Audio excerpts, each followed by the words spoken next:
Hello students, I welcome you all to my YouTube channel Mohammad study circle. आज के इस video में हम लोग गुलमोहर क्लास 7 का चैप्टर नंबर 4 पढ़ने जा रहे हैं, जिसका टाइटल है द व्हेल स्टोरी। इससे पहले कि मैं इस चैप्टर को एक्सप्लेन करना शुरू करूं, मैं आप सबसे रिक्वेस्ट करना चाहूँगा कि अगर आप चैनल पे नए हैं तो प्लीज़ आप चैनल को सब्सक्राइब कर लीजिए और साथ वाला बेल आइकन भी प्रेस कर लीजिए। So let's start from paragraph number 1। People and whales have shared a long history, with a relationship that has changed dramatically over time. Paragraph number 1 में बताया गया है कि इंसानों के बीच का और व्हेल्स के बीच का जो रिलेशनशिप है, जो संबंध है, वो एक लंबे इतिहास से है। मतलब इंसान और व्हेल्स अपने रिलेशनशिप को एक लंबे इतिहास से, एक लंबे समय तक अपने रिलेशनशिप को साझा किया है, जो कि समय के साथ काफ़ी नाटकीय रूप से, काफ़ी ड्रामेटिकली चेंज हो गया है। कहने का मतलब इंसान और व्हेल्स के जो रिश्ते पहले हुआ करते थे वो अब बिल्कुल भी नहीं रहे हैं, उनमें बहुत बड़ा बदलाव आ गया है। अगर कहीं पे बहुत बड़ा चेंज आता है तो उसको हम लोग ड्रामेटिकली चेंज बोल सकते हैं और ड्रामेटिक चेंज बोल सकते हैं। Paragraph number 2। Whales have been hunted professionally by whalers for their meat and blubber, that is oil, from about 1,000 years ago. अब यहाँ पे बताया गया है कि लगभग पिछले हजारों साल से व्हेल्स को प्रोफेशनली, मतलब व्यावसायिक रूप से व्हेल्स का शिकार किया जा रहा है। किसके लिए? उनके मीट के लिए और उनसे निकलने वाले ऑयल के लिए। ब्लबर मीन्स ऑयल होगा यहाँ पे। एक और बात मैं आपको बताना चाहूँगा कि थोड़ा मेरा जो गला है आज वो ख़राब है ना, क्योंकि बहुत सारे बच्चों का रिक्वेस्ट आ रहा था कि सर आप इस स्टोरी को एक्सप्लेन कर दीजिए, इसीलिए मैं ठीक नहीं भी हूँ, फिर भी मैं कोशिश कर रहा हूँ कि मैं इसको एक्सप्लेन करूँ। कभी कभी स्टोरी में ऐसा लगेगा कि मेरा जो साउंड है वो बदलता हुआ नज़र आएगा, तो आप वहाँ पे थोड़ा सा कंप्रोमाइज़ कर लीजिएगा। हो सकता है कि मैं कभी कभी बीच में इस तरह से कॉफ भी करूँ, ठीक है। Whale oil was precious and widely used to light lamps until 1860 when kerosene became the primary fuel for the lamps. अब बताया गया है कि व्हेल से निकलने वाला जो ऑयल होता था, जो तेल होता था, वो काफ़ी कीमती होता था और इसका व्यापक तौर से इस्तेमाल लैम्प्स को जलाने के लिए किया जाता था। कब तक? 1860 तक। लेकिन 1860 में लैम्प्स को जलाने का जो प्राइमरी फ्यूल था, जो मेन फ्यूल था, वो क्या हो गया? केरोसिन ऑयल हो गया। उसके बाद क्या हुआ? The scale of whale hunting that went on until then can be guessed from the fact that in the mid 1800th century, in mid 1800s, more than 900 whaling ships were sent out to sea, mainly from American ports, with an average voyage length of 3 or 4 years. अब यहाँ पे बताया गया है कि उस समय जो कि व्हेल का शिकार चल रहा था, उसके पैमाने का अंदाज़ा लगाने के लिए बस हम लोग इस फैक्ट से उसका अंदाज़ा लगा सकते हैं कि डेली, है ना, डेली खास करके अमेरिकन बंदरगाहों से 900 व्हेलिंग शिप्स जो हैं समुद्र में भेजे जाते थे। और मेनली इनका जो वोयाज, कहने का मतलब यात्रा, और इन जहाज़ों का जो यात्रा होता था, औसतन 3 से 4 साल तक ये समुद्र में रहते थे और वहाँ पे व्हेल्स का शिकार किया करते थे। तो आप समझ सकते हो कि कितने बड़े मात्रा में व्हेल्स का शिकार किया जाता था। Paragraph number 3। As everyone knows, जैसा कि हर कोई जानता है, whales are very large creatures. Whales जो होते हैं वो बहुत बड़े प्राणी होते हैं। Sperm whales once described as leviathans. अब देखो यहाँ पे स्पर्म व्हेल भी व्हेल का एक टाइप होता है, एक कैटेगरी होता है, जिसको कभी कभी लेवियाथन्स भी कहा जाता है। Are truly gigantic in size. तो ये जो स्पर्म व्हेल्स होते हैं वो सबसे बड़े होते हैं, मतलब जितने भी व्हेल्स होते हैं उनमें इनका साइज सबसे बड़ा होता है। जाइगांटिक करने का मतलब ह्यूज, विशाल का है। दे possesses the largest teeth among whales and live to be more than 60 years old. कहने का मतलब ये जो स्पर्म व्हेल्स होते हैं, इनके जो दांत होते हैं सभी व्हेल्स से बड़े बड़े होते हैं और ये लगभग 60 साल से अधिक उम्र तक जिंदा रहते हैं। They can dive deeper than any other animal, about 3 kilometers, in order to catch deep sea squid, their favorite food. अब यहाँ पे बताया गया है कि ये जो स्पर्म व्हेल्स होते हैं वो इस धरती पे अवेलेबल धरती पे मौजूद किसी भी दूसरे जानवर से कहीं ज़्यादा गहराई तक समुद्र में जा सकते हैं। और उस गहराई को यहाँ पे कितना बताया गया है, ऑलमोस्ट 3 किलोमीटर्स, लगभग 3 किलोमीटर गहराई में ये लोग समुद्र के नीचे जा सकते हैं। और वो भी क्या करने के लिए, अपने फेवरेट भोजन, अपने फेवरेट फूड, है ना, डीप सी स्क्विड। स्क्विड भी क्या होता है, एक समुद्री प्राणी होता है, और ये जो प्राणी होता है वो वेल्स का फेवरेट फूड होता है, राइट। तो इसको पकड़ने के लिए लगभग समुद्र के 3 किलोमीटर गहराई में भी ये लोग गोता लगा सकते हैं। Paragraph number 4, whales can attack a ship if threatened and especially if their young ones are seen to be in danger। अब यहाँ पे बताया गया है कि जो वेल्स होते हैं वो कभी कभी जहाज़ों पे क्या कर सकते हैं, अटैक कर सकते हैं, उन पे हमला कर सकते हैं, यदि उन्हें लगता है कि उन्हें उस जहाज़ से खतरा है ना। और ख़ास करके जब उन्हें लगता है कि उनके जो बच्चे हैं वो खतरे में हैं, तब वो अटैक कर सकते हैं जहाज़ों पे। In 1820 a gigantic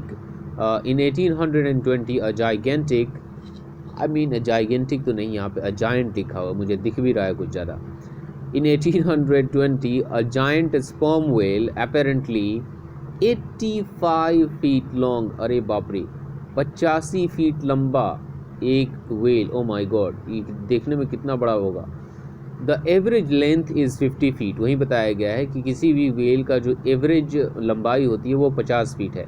लेकिन इस बार जो 1820 में जो एक स्पर्म वेल देखा गया था उसकी लंबाई बताई गई है 85 फीट था total. Attacked a whaling ship called the Essex, उसने क्या किया था, एक वेलिंग शिप को क्या कर दिया था, अटैक कर दिया था, जिसका नाम क्या था, द एसेक्स। अब यहाँ पे वेलिंग शिप कहने का क्या मतलब, वैसा शिप जो कि वेल का शिकार करने के लिए जाता है, उसी को हम लोग वेलिंग शिप कहते हैं। अब क्या हुआ, कॉजिंग हर टू सिंक, और जब उस स्पर्म वेल ने इस जहाज़ द एसेक्स पे अटैक किया तो वो जहाज़ डूब गया। The crew were left adrift in 3 whale boats in the middle of the Pacific Ocean, thousands of miles from land। अब यहाँ पे बताया गया है कि ज़मीन से हजारों मील दूर प्रशांत महासागर पैसिफिक ओशन के बीचों बीच उस जहाज़ दी एसेक्स के जितने भी क्रू मेंबर्स थे, जितने भी स्टाफ थे, वो सब 3 छोटे छोटे वेल बोट्स पे क्या कर रहे थे, तैर रहे थे, और उन्हें तैरता हुआ छोड़कर वो जो जहाज़ था वो डूब गया था। Only 8 of them were still alive, starved and dehydrated when they were rescued 80 days later। और जब 80 दिन के बाद उनको बचाया गया तो उनमें से सिर्फ 8 लोग ही क्या थे, अभी भी जिंदा थे। वो काफ़ी भूखे थे और उनके शरीर में पानी की काफ़ी ज़्यादा कमी हो गई थी। Paragraph number 5, There were reports about another huge creature, a sperm whale referred to as Mocha Dica after an island called Mocha in the Pacific Ocean off the coast of Chile। अब यहाँ पे बताया गया है कि एक दूसरे बहुत ही बड़े प्राणी के बारे में भी एक रिपोर्ट है जो कि चिली के तट पे है ना, जो कि चिली एक देश है जो कि साउथ अमेरिका में पड़ता है। तो चिली के तट में जो कि पैसिफिक ओशियन के किनारे बसा हुआ है, उसी पैसिफिक ओशन में एक मोचा करके आइलैंड है। उसी आइलैंड के नाम पे उस बड़े प्राणी का नाम रखा गया है, क्या, मोचा डिक, है ना। अब इसके बारे में क्या रिपोर्ट है, Mocha Dick was thought to have a violent streak and give rise to stories which terrified and fascinated whalers as well as the reading public for decades. अब यहाँ पे बताया गया है जो मोचा डिक था, ऐसा माना जाता था कि वो काफ़ी उग्र व्यवहार का है, वो काफ़ी गुस्सैल है, और उसने ऐसी ऐसी कहानियों को जन्म दिया था जिससे कि जितने भी वेलर्स थे, जितने भी वेल का शिकार करने वाले लोग थे, या उन कहानियों के पढ़ने वाले जो रीडर्स थे, वो दशकों तक, है ना, 10 सालों तक काफ़ी भयभीत रहते थे, है ना, और काफ़ी डरे हुए रहते थे। A number of whalers had tried and failed to hunt him down, मतलब कई सारे वेलर्स ने, कई सारे शिकारियों ने कोशिश की कि वो मोचा डिक को क्या करें, है ना, उसे हंट करें, उसका शिकार करें, लेकिन वो सारे के सारे क्या हो गए, फेल हो गए, असफल हो रहे। Paragraph number 6, when Mocha Dick was finally found dead in 1839, an article by J.N. Reynolds in the Knickerbocker magazine described it as follows. अब यहाँ पे बताया गया है कि जब 1839 में मोचाडिक अंततः मरा हुआ मिला, है ना, तो निक ब्रॉकर एक मैगजीन में जेन रेनॉल्ड्स के एक आर्टिकल ने इस खबर को ऐसे डिस्क्राइब किया था। वो मतलब जो आर्टिकल था वो क्या था? दिस रिनॉन्ड मॉन्स्टर, ये जाना पहचाना दुश्मन, ये जाना पहचाना राक्षस, who had came off victorious in 100 fights with his pursuers, जिसने, है ना, अपने पीछा करने वालों से लगभग सैकड़ों लड़ाइयाँ जीती हुई हैं। यहाँ पे परसुअर्स कहने का मतलब पीछा करने वाले लोग, है ना। was an old bull whale of prodigious size and strength, ये क्या था? एक बड़े ही आकार का और बहुत ही ताकतवर बुल वेल था। From the effect of age, है ना, समय के वजह से, समय के बीतने के वजह से या समय के प्रभाव के वजह से, और more probably from a freak of nature, या अगर कहा जाए तो प्रकृति की अद्भुतता की वजह से, प्रकृति के आश्चर्य की वजह से, है ना, प्रकृति के चमत्कार की वजह से, ही वॉज वाइट एज वूल, तो ये जो आपका वेल था वो कैसा था? एकदम ऊन जैसा सफ़ेद कलर का था। मैं आप लोगों को पिक्चर में यहाँ पे दिखाना चाहूँगा। इसी की बात हो रही है, मोचाडिका की बात हो रही है। ओके, ठीक है, अब हम लोग अपने स्टोरी के साथ आगे बढ़ते हैं। Okay, viewed from a distance, अगर इस वेल को एक डिस्टेंस से देखा जाए, एक दूरी से देखा जाए, only a sailor would be able to tell that the moving mass was a mountain-sized whale and not a large white cloud moving along the horizon। कहने का मतलब अगर इस मोचाडिका को एक दूरी से देखा जाए तो सिर्फ एक नाविक ही बता सकता है कि वो जो चीज़ जो मूव कर रहा है, वो जो बड़ा सा एक मास जो मूव कर रहा है, जो कि माउंटेन का साइज का है, जो कि एक पहाड़ के साइज का है, वो एक्चुअली एक वेल है। अगर बाकी लोग देखेंगे तो क्या कहेंगे कि वो होराइजन, क्षितिज पे तैरता हुआ क्या है? एक बादल जैसा है। Numerous boats are known to have been ground to pieces in the crush of his powerful jaws। बताया गया है कि कई सारे जो बोट्स हैं वो उसके जॉज में फंसने के बाद, उसके जॉज से टकराने के बाद पीस होकर, टुकड़े टुकड़े होकर ज़मीन में नीचे, है ना, धंस चुके हैं और वो डूब चुके हैं। Mocha Dick was the longest whale I ever looked on. अब यहाँ पे जो हमारे ऑथर हैं वो कहते हैं कि मतलब मोचाडिक जो था वो सबसे बड़ा वेल था जिसे मैंने अपनी लाइफ में अब तक देखा था। More than 70 feet from head to tail, अपने सिर से लेकर अपने पूंछ तक वो लगभग कितना था? 70 फीट से ज़्यादा था। And yielded 100 barrels of clear oil, और जब वो मर गया था तो उसके शरीर से, उसके बॉडी से लगभग 100 बैरल्स क्लियर ऑयल निकले थे। The scars of his old wounds were near the new ones। बताया गया है कि उसके बॉडी पे जो घाव के निशान थे, जो पुराने वाले निशान थे, वो नए वाले निशान के बिल्कुल पास में थे। We drew 20 harpoons from his back। अब यहाँ पे हारपून्स जो है ना, एक तरह का वेपन होता है, एक तरह का भाला होता है, जिसको हम लोग इस्तेमाल करते हैं वेल को पकड़ने में, वेल का शिकार करने में। From his back left there from many desperate encounters। अब यहाँ पे बताया गया है कि हमने उसके पीठ से, हमने उसके बैक से लगभग 20 हारपून्स निकाले, 20 भाले निकाले, जो कि पहले के हुए झड़पों की वजह से, पहले के जो शिकारियों ने उसके ऊपर अटैक किया था उसके वजह से वहीं पे, है ना, रह गए थे। Paragraph number 7, such reports seem to have led to a popular notion of whales as dangerous, cruel और विकेड एनिमल्स। अब इस तरह के रिपोर्ट्स के वजह से ऐसा लग रहा था कि लोगों के बीच में वेल्स के प्रति, है ना, ऐसा भावना दिखाया गया हो, या ऐसा दिखाया गया हो कि जो वेल्स होते हैं वो डेंजरस होते हैं, काफ़ी क्रूएल, काफ़ी निर्दयी होते हैं, और विकेड होते हैं, काफ़ी बुरे होते हैं, ऐसा दिखाया गया था। कहने का मतलब ये जो रिपोर्ट छपी थी जेन रेनॉल्ड्स की, वो वेल्स को जो है ना बुरा बताने की उसमें कोशिश की गई थी। The rare white whale, which was actually an albino, lacking a protein that produces a pigment and thus resulting in a white skin, can be considered especially vengeful and treacherous। अब यहाँ पे बताया गया है कि ये जो रेयर कलर के, जो दुर्लभ वाइट कलर के जो वेल होते हैं, जिनको एक्चुअल में हम लोग एल्बिनो भी कहते हैं, है ना। और एल्बिनो क्या होता है, एक तरह का प्रोटीन होता है जो कि एक पिगमेंट को प्रोड्यूस करता है। पिगमेंट कहने का मतलब ये जो कलर एलिमेंट होते हैं, कहने का मतलब इनमें ये जो एल्बिनो जो पिगमेंट होता है, इसके वजह से इनके जो स्किन का कलर होता है वो क्या होने लगता है, वाइट होने लगता है। कहने का मतलब ये जो पिगमेंट्स होते हैं वो इंसानों में भी पाए जाते हैं, और इन्हीं पिगमेंट्स की वजह से कोई इंसान गोरा होता है, कोई इंसान काला होता है।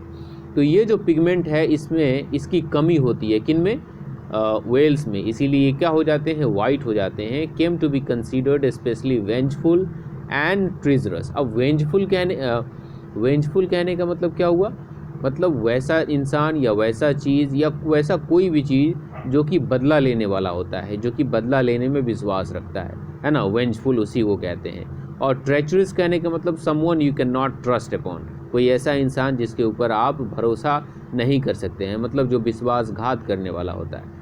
तो यहाँ पे बताया गया है पैराग्राफ नंबर 7 में कि ये जो वाइट वेल्स होते हैं ये काफ़ी, है ना, विश्वासघाती होते हैं और ये बदला लेने वाले होते हैं, है ना।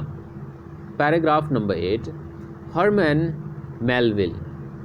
अब यहाँ पे एक नाम बताया गया, Herman Melville, an American author. एक अमेरिकन ऑथर कौन है, Herman Melville, wrote a novel called Moby Dick in 1851। तो इन्होंने 1851 में एक नोवेल लिखा था जिसका नाम क्या था, Moby Dick.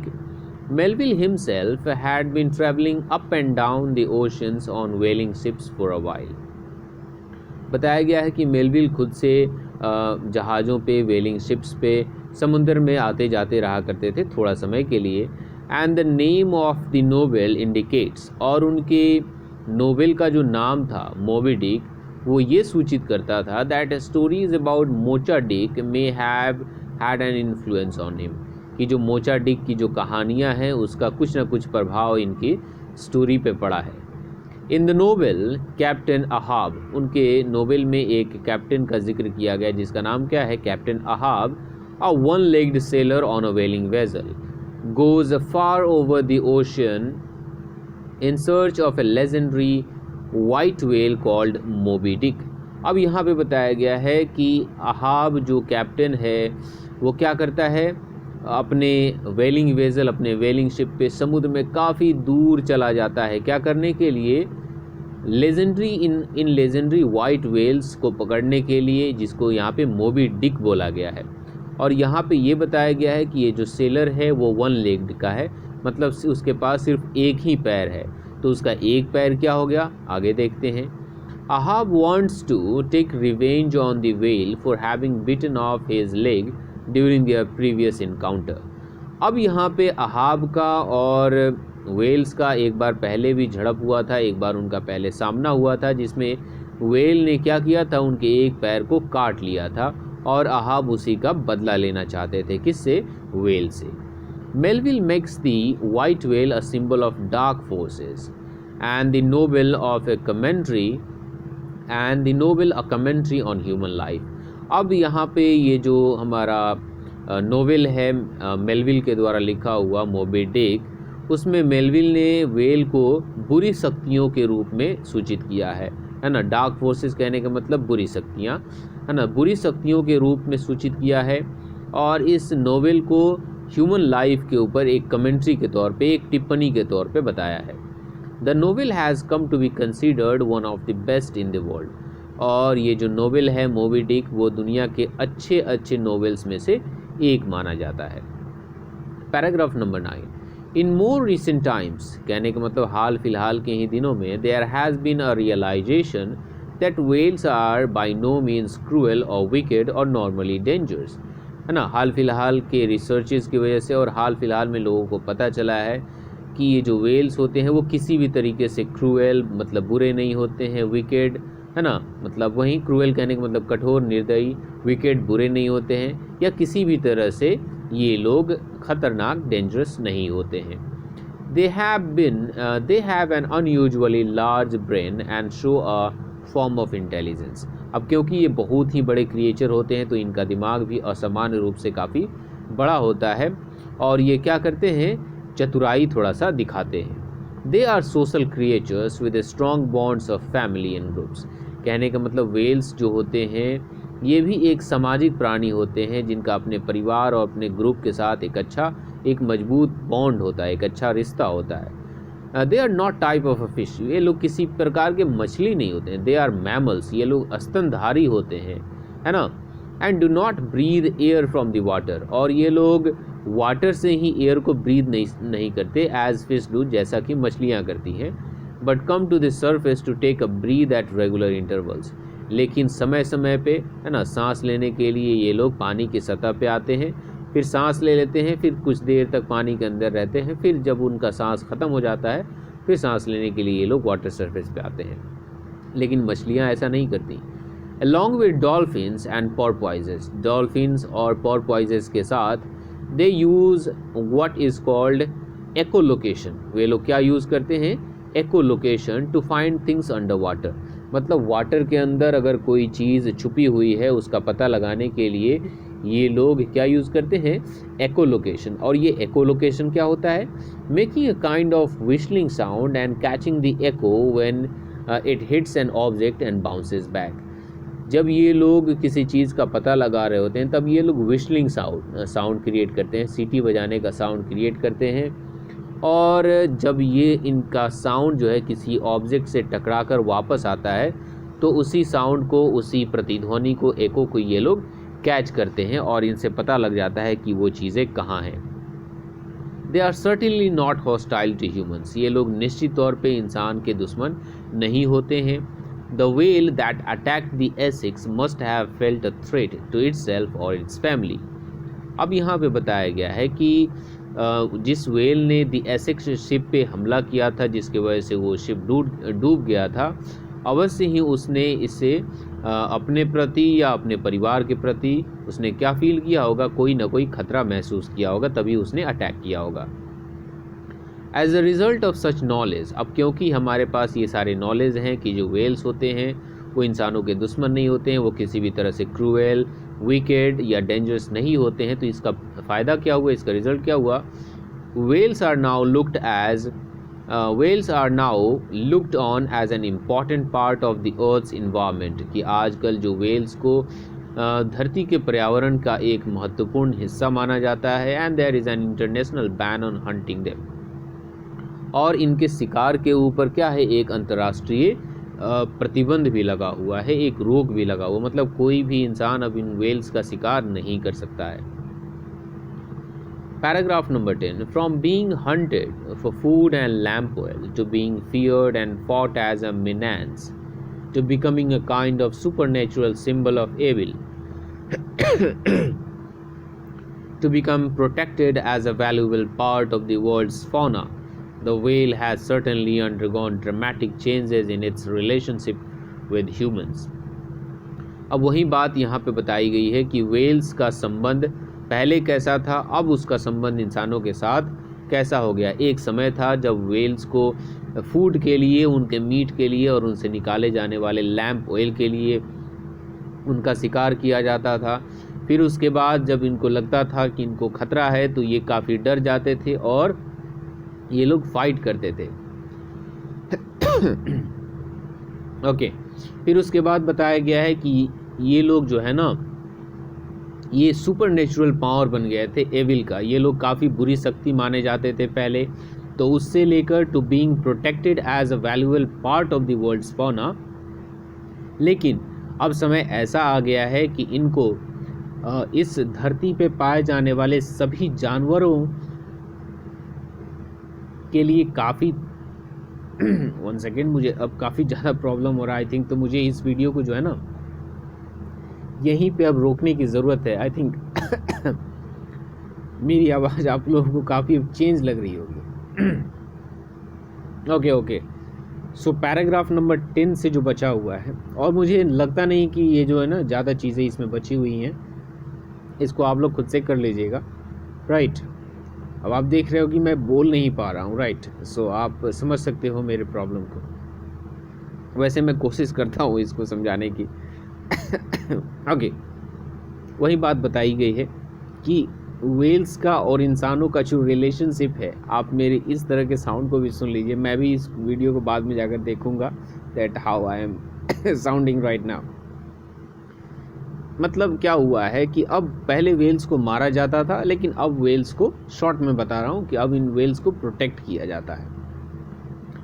These past changes should perhaps alert us to possibilities of future changes. Past में जो गलतियां हमने की हुई हैं, ये गलतियां हमको फ्यूचर में होने वाले बदलाव के बारे में सचेत कर सकती हैं, हमें अलर्ट कर सकती हैं। Today whales are looked on with wonder, respect and protective feeling. या आजकल जब भी हम लोग वेल्स को देखते हैं तो हम लोग आश्चर्य के साथ देखते हैं, रेस्पेक्ट से देखते हैं और प्रोटेक्टिव तरीके से देखते हैं। ऐसा हम लोग नहीं चाहते कि उनको कोई नुकसान पहुँचे, हमारे वजह से उन्हें कोई समस्या पहुँचे। As a result, they are increasingly photographed, filmed and watched by tourists. जिसके परिणाम स्वरूप अक्सर हम लोग देखते हैं कि टूरिस्ट के द्वारा वे अक्सर उनका फ़ोटो खींचा जाता है, उन्हें फिल्माया जाता है, उनके वीडियोस बनाए जाते हैं और टूरिस्ट लोग उनको देखने भी आते हैं। Whale watching tourism is getting more and more popular. अब यहाँ पे बताया गया है कि व्हेल वॉचिंग टूरिज्म, व्हेल को देखने का जो पर्यटन है वो अब लगातार बढ़ता जा रहा है और पॉपुलर होता जा रहा है, लोकप्रिय होता जा रहा है। Excessive tourism is already doing harm to the other creatures and aspects of the environment, such as the tiger population and the clean beaches.